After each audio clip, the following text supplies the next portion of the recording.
Sa sobrang taas ng gasolina, dapat lang wag mag-aksaya. At kapag nagpakarga, pigain mo pa. Sayang din kasi yun natira.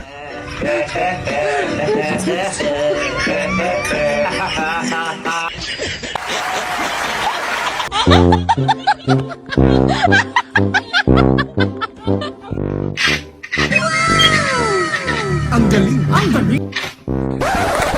Ano bang ginagawa mo? Kanina lang, puro padamuhan. Ngayon, biglang luminis ang bakuran.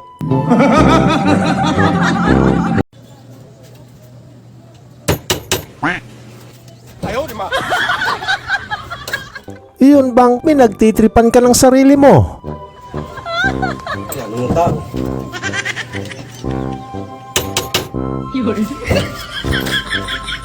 Kung ikaw ay ganito, baka dapat siguro pabasbas ka na ng holy water. Matari ko pa. Parang may naamoy ako hindi maganda.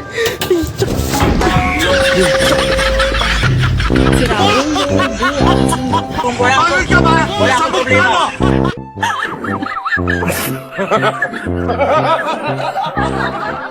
Astig yan ah. Safe na safe nga naman. Kapag di mo kabisado, hindi mo mabubuksan. Saan kaya tayo dadalhin ni kuya? Mukhang matindi yata ang gigil niya. Bakit pag tumataas ng gasolina nagagalit kayo? Pero pag Red Doors ang tumaas, okay lang sa inyo. Galit ka ba? Magkano isang litrong gasolina? 75. Magkano isang litrong Red Doors? 145. Isa kayo dadalhin niya isang litrong gasolina. Di ba yung malayo? Ay yung isang litrong Red Doors, kayo dadalhin. Sa higaan! Nakakagalit ka kung nangigigil sa'yo tapos mag-ihi ka pa sa banig.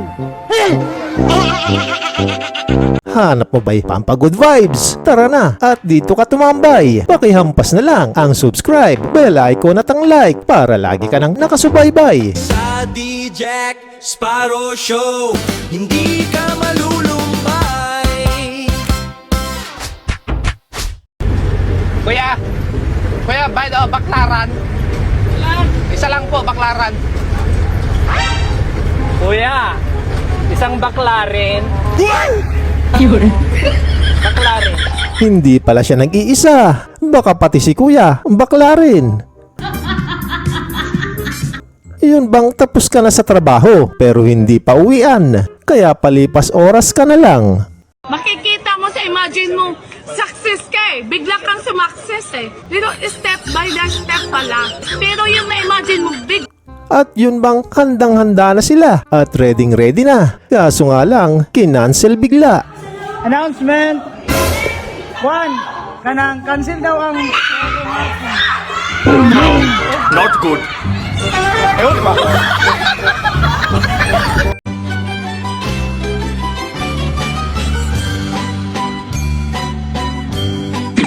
Aray ko. Kala ko pa naman, kayang-kaya. Umasa lang kami sa wala. Stop na nga natin to. Uwian na.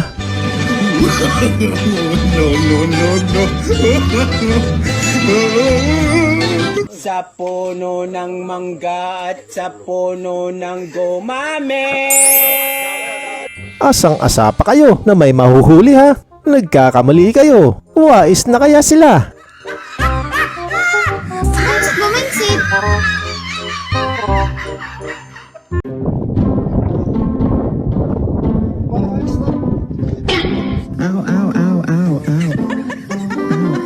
Malalim-lalim yan par. Gamitan mo na ng teknik na malupitan. I-apply mo na yung natutunan mo noong Boy Scout ka pa. Masamang pagitain! Nakakakita ko ng kadiliman. Ang buhay ay weather lang. Eto talaga ang totoong Boy Scout. Kuya, magkano paluto kuya? May 5 at saka 10. Yan, yan. Ha? Sige, yung tag 5 lang. Pasahing muna ako saglit ha. Yung tinda ko dito, hindi ano. Hindi, walang.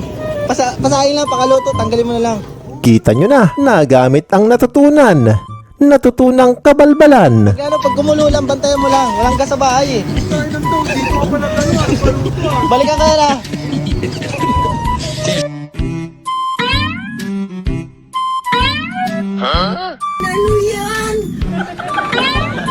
Hindi na siguro to pang Boy Scout na galawan. Parang more on patay gutom na yarn. Punong-puno ang pinggan at wala nang mapaglagyan ng ulam. Grabe, pinangaralan na kita. Ang kapal pa rin ng mukha mo. Yung mukha mo, ang tigas. Parang yelo ng 33. Grabe.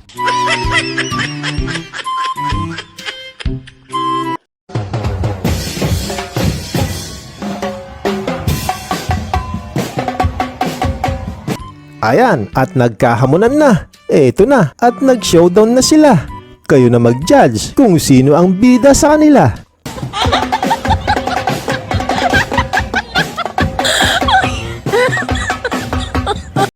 Kung gusto mong marating ang mga pangarap mo, Kung sakaling ang iyong pangarap ay yung gusto mong umangat at titingalain ka ng lahat. Makikita mo sa imagine mo, success ka eh. Bigla kang sumakses eh. Dito, step by step pala. Pangarap siguro nitong si pare nung bata pa magkaroon ng lowered na kotse.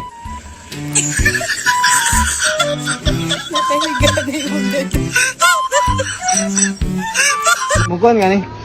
First time lang ni Kuya pumunta ng Maynila at hindi pa marunong magsalita ng Tagalog. Oo. Ano? Ask mo magkano. Question. Ano magkano? Walang hangyak. Ano ba yung ano yun? Patawarin mo ko. Wala kang kasalanan. Kaya hindi kita Bawat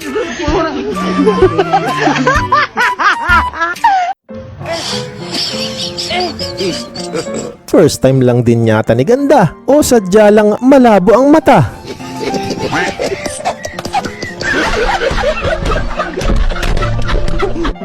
Parang eto lang din si Kuya na lahat ng makitang hagdan, inaakyat niya.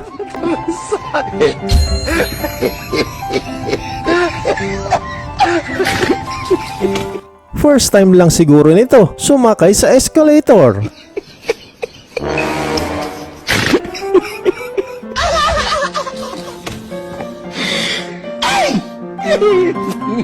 Siguro din, first time lang nito sumakay ng kotse. Paano masabi? Ito kasi ang hindi inaasahang susunod na mangyayari.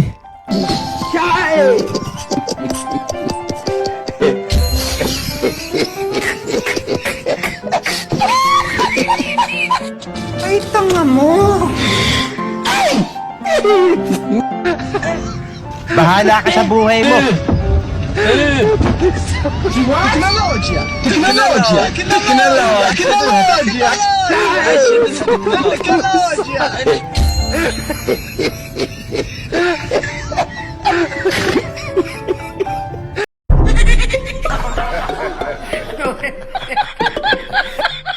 Ubus ang pera mo dyan, bossing. Nagkamali ka lang napuntahang bento machine.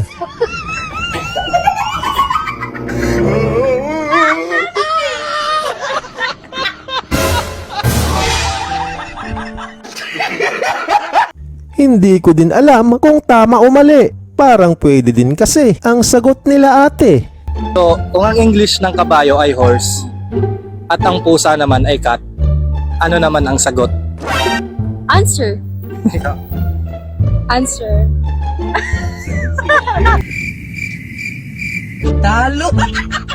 Ayan ang mga makukulit at pantanggal umay. Sana naibsan ang inyong lumbay. Maraming thank you sa lahat ng sumabay. Sparrow Show, hindi